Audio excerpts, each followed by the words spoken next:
She reached into the bread and pulled out a car key. And in that single moment, everything she thought she knew about the man she loved, the life she was living, and the person she had become, shattered into something she was completely unprepared for. But here is the thing nobody is talking about. The key was never the test. She was. And she had already failed it 3 weeks ago without even knowing. Stay with me, because this story goes somewhere nobody sees coming. And by the time we get there, I promise you, you will feel it in your chest. If this is your first time here, welcome. Hit that subscribe button right now because we tell stories here that stop you mid-scroll and refuse to let you go. Like this video if you want more. And share it with one person today who needs to be reminded that sometimes the most ordinary moments carry the most extraordinary weight. Now, let us go back to the beginning. The bread was on the kitchen counter when Lily woke up that morning. Just sitting there, a simple loaf wrapped in brown paper, the kind you buy at a bakery, not a supermarket. No note, no explanation. Just bread on the counter of a kitchen that cost more than most people's houses, in an apartment on the 42nd floor of a Chicago high-rise, with a view of Lake Michigan that looked like a painting someone had given up trying to finish. Lily stood in the kitchen in her oversized sleep shirt, hair pulled up, eyes still blurry from sleep, and she stared at the bread. Then she looked around the apartment. Empty. Ryan was gone, his keys were gone, his jacket was gone, but his coffee cup was on the counter, still slightly warm, which meant he hadn't been gone long. Lily picked up her phone, no text, no missed call. She looked at the bread again.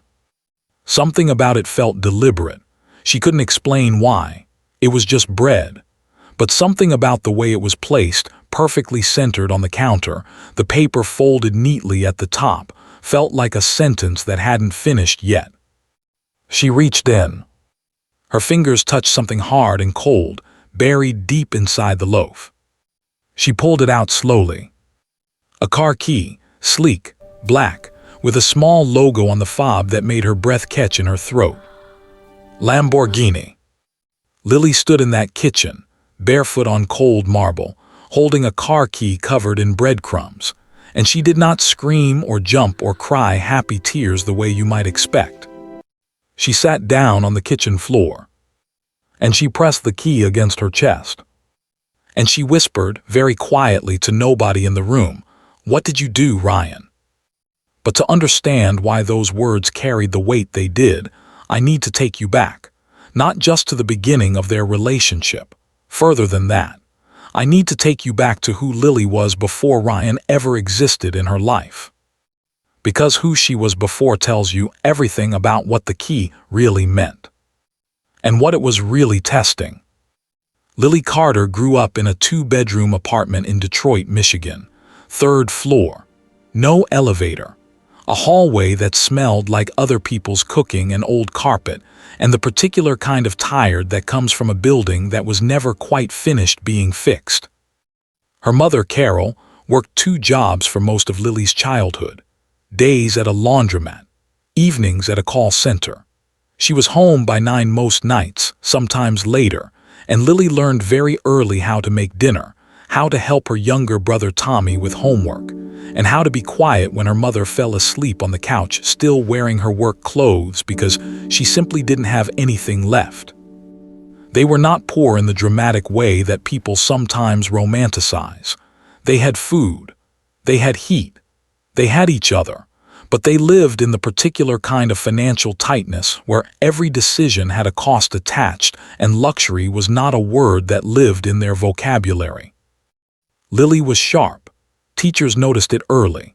She read everything she could get her hands on, library books, cereal boxes, the backs of shampoo bottles, anything with words on it. She got a partial scholarship to Michigan State. She covered the rest with 3 part-time jobs and a level of determination that her professors occasionally described as almost alarming. She graduated with a degree in graphic design. She moved to Chicago at 24 with $400, a laptop, and a suitcase that was held together on one side with duct tape. She got a job at a small design agency. She worked hard. She got better. She started freelancing on the side. By 27, she had her own small studio, one room, a desk, a plant she kept accidentally killing and bringing back to life, and a client list that was growing slowly but steadily. She was proud of it, fiercely proud, the kind of pride that only makes sense if you know where you started. She was not looking for anyone to rescue her.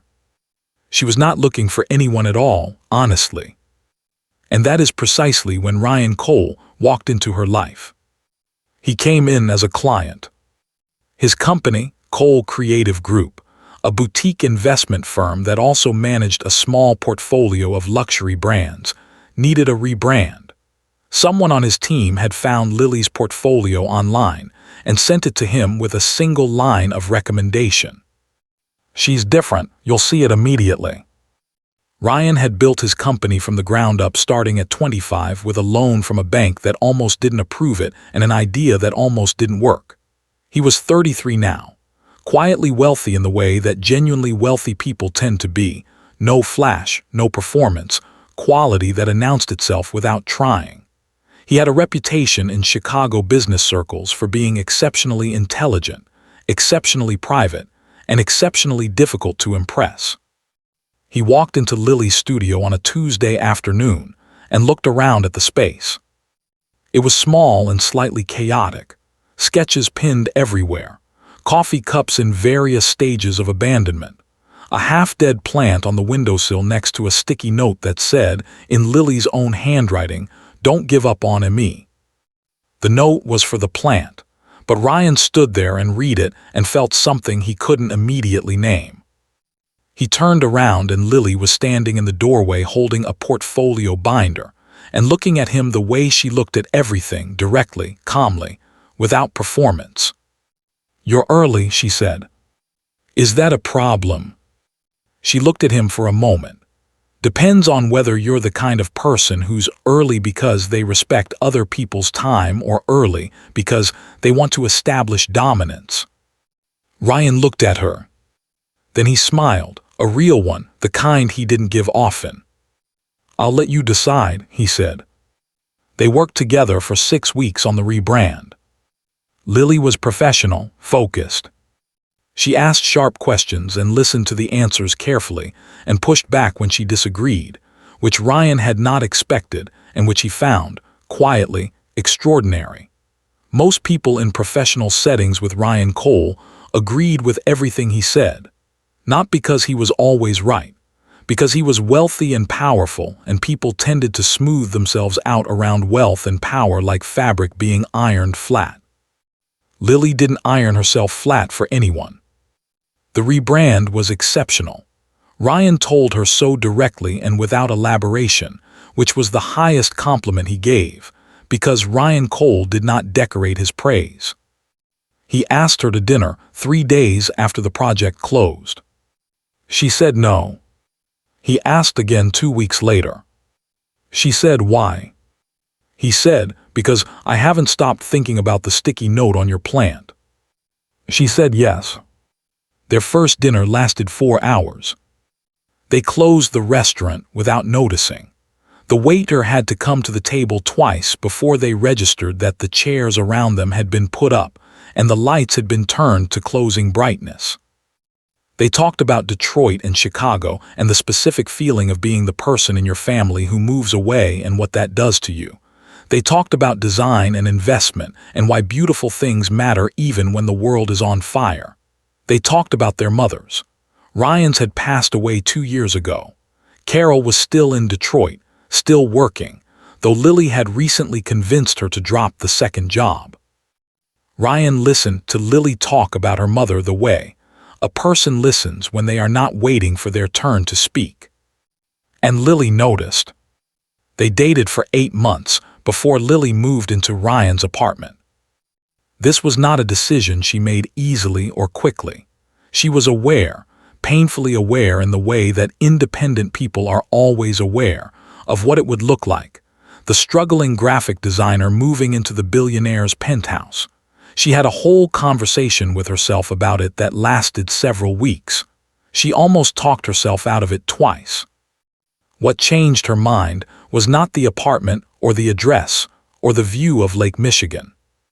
It was the morning she showed up at Ryan's place to get something she had left there and found him in the kitchen making breakfast. Not having breakfast made. Making it himself badly, with an intensity that suggested he was treating scrambled eggs like a business problem he was determined to solve. He looked up and saw her and didn't adjust, didn't perform, just said, "The eggs are terrible. I've made them 4 times this week trying to get them right. Don't say anything encouraging." She sat at the counter and watched him cook terrible eggs with tremendous effort, and she thought, this person is real. That was enough. The first 6 months in the apartment were the best of Lily's life. And also quietly the most unsettling. Not because Ryan was unkind. He was the opposite of unkind. He was present in a way that surprised her, genuinely interested in her work, her thoughts, her days. He brought her coffee before she asked for it and remembered things she mentioned once in passing and showed up to the small moments with the same attention he gave to the large ones. The unsettling part was something inside Lily. Something she didn't talk about and barely admitted to herself. The comfort was getting to her. Not in a grateful way, in a softer way. In a way that scared her when she was honest about it at 2 in the morning with the city glowing below the window and Ryan asleep beside her. She had started to relax in a way she had never relaxed before. And relaxing, for Lily Carter from Detroit, felt dangerously close to letting go.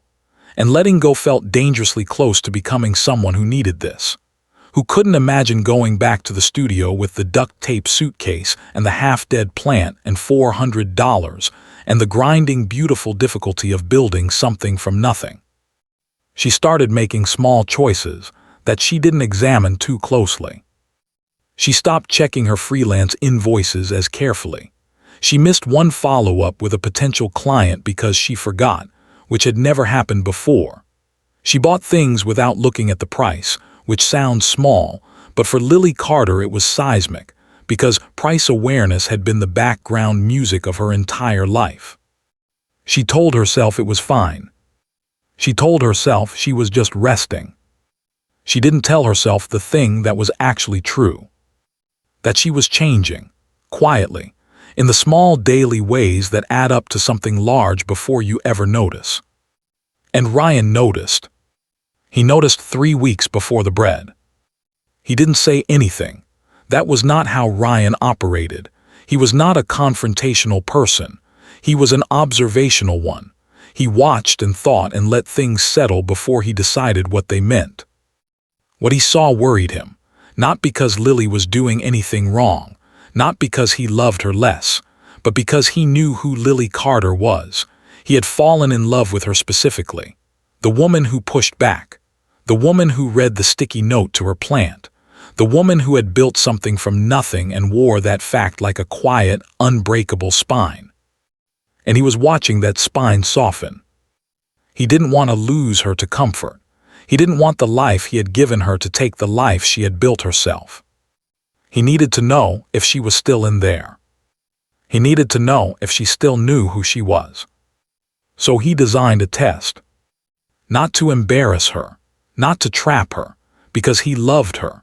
Because the most loving thing he could think to do was to give her a moment of such complete surprise that all the accumulated softness would fall away, and whatever was underneath would have to show up. He wanted to see Lily Carter. The real one. He had been planning it for 2 weeks. The car he chose was not random. He had listened, months ago, to a conversation Lily had with her friend about cars. She had described, in passing, the exact model she had dreamed about since she was 19 and had seen one on a Detroit street and stood on the sidewalk watching it until it disappeared. She hadn't mentioned it as a wish. She mentioned it as a memory. The way you talk about something you have filed away under beautiful things that belong to other people's lives. Ryan had heard it. He had remembered it. He had ordered it in her favorite color, a deep midnight blue, 4 weeks before this morning. It was sitting in the parking garage 2 floors below right now. The bread was from the bakery 2 blocks away where Lily went every Saturday morning. He had been there at 6 a.m. when they opened, bought the loaf himself, carefully pushed the key into the center without breaking the crust, rewrapped it, and placed it on the counter before she woke up. Then he drove to a coffee shop 3 blocks away, and he sat with his phone and he waited. He was not waiting to see if she liked the gift. He was waiting for something much more specific. Lily sat on the kitchen floor with the key pressed to her chest for 4 minutes. Then she stood up. She got dressed, not in something nice, not in something that would make her look like a person receiving a gift. In jeans and a jacket and her oldest sneakers, the ones from before Chicago, the ones from Detroit that she had kept for reasons she had never fully explained to herself. She took the elevator down to the parking garage. She walked the rows slowly until she found it. Midnight blue, exactly as she had described, sitting under the garage fluorescent lights looking like something out of a dream she had packed away a long time ago. She stood in front of it for a long time. Then she did something Ryan had not predicted. She called her mother. Not Ryan, not her best friend, her mother, Carol, still in Detroit, early riser, would already be up. Carol answered on the second ring. "Lily, you okay?" "Mom," Lily said, "do you remember that day when I was 19 and we were on Woodward Avenue and that car went by and I grabbed your arm?" A pause, then softly, "The blue one." "Yeah." Another pause. "What happened, baby?" Lily looked at the car. "I just need to hear your voice for a minute." They talked for 20 minutes. Not about the car, not really. About Detroit. About the apartment on the 3rd floor. About the nights Carol came home late and found Lily asleep at the kitchen table with her homework finished and dinner covered on the stove. Carol cried a little. She tried to hide it and Lily pretended not to notice, which was their oldest language. When they hung up, Lily sat in the driver's seat of the Lamborghini in the parking garage, and she looked at her hands on the steering wheel, and she asked herself a question. The question was not, "Do I deserve this?" The question was, "Who am I right now?" And in the silence of that garage, for the first time in months, Lily Carter answered herself honestly. She drove to Ryan. She knew exactly where he was. She had lived with this man long enough to know that he had not gone far. He was close, watching in the way he watched, quietly from a distance with full attention. She pulled up in front of the coffee shop 3 blocks away. He was at a table by the window. He saw her before she got out of the car. He watched her park. He watched her walk to the door. He watched her come inside and walk to his table and sit down across from him without saying anything. They looked at each other. "You planned this," she said. "Yes." "The whole thing, the bakery, the garage, all of it?" "Yes." Lily looked at him for a long time. "Why?" she said. Ryan held her gaze. "Because 3 weeks ago I watched you walk past your studio address on your phone and delete an email from a new client without opening it, and you didn't even notice you did it." Lily went very still. She remembered the moment. She hadn't thought about it since. It had been so small. "That's not," she started. "It is," Ryan said gently. "You know it is." The coffee shop was quiet around them. Morning light coming through the window. Someone at the counter ordering something. The ordinary world going about its ordinary business while Lily sat very still and felt something crack open inside her chest. Not painfully, the way a window cracks open, letting air in. "I've been losing myself," she said, not a question. "I think you've been resting," Ryan said, "and I think the rest turned into something else without you noticing, and I think you're the only person who can decide what to do about that." Lily looked at the table. "The car is yours," Ryan said, unconditionally, not a test of whether you'd accept it, not a reward. It's yours because you described it on a Thursday night 8 months ago like it was someone else's dream, and it's not someone else's dream. It's yours." Lily's eyes were wet. She pressed her lips together. "But the test," she said. "You said there was a test." Ryan nodded. "What was it?" He was quiet for a moment. "The test was whether you'd call me first or call your mother." Now stop. Because this is the moment the whole story has been building toward. And I need you to feel the weight of what Ryan just said. Because the test was never about the car. It was never about whether Lily was grateful or excited or overwhelmed. It was about who she reached for when something extraordinary happened.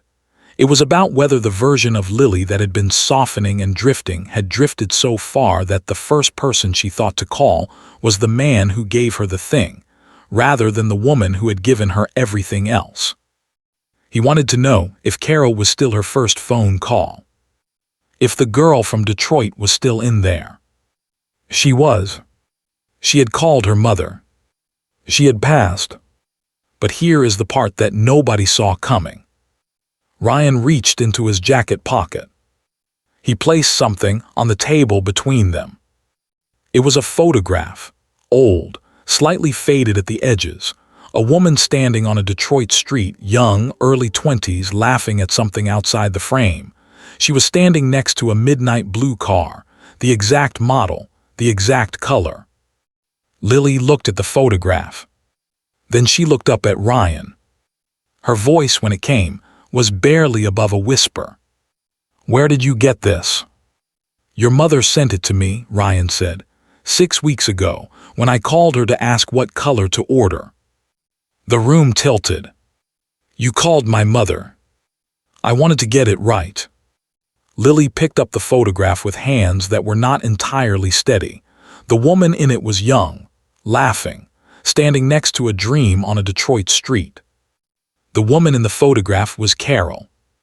Her mother, at 22 years old, standing next to the same car. The same dream. Carried for 30 years. Passed down without words to a daughter who had grabbed her arm on Woodward Avenue at 19 and watched it disappear. Lily looked at the photograph for a very long time. When she finally looked up, the tears were running freely and she wasn't doing anything to stop them.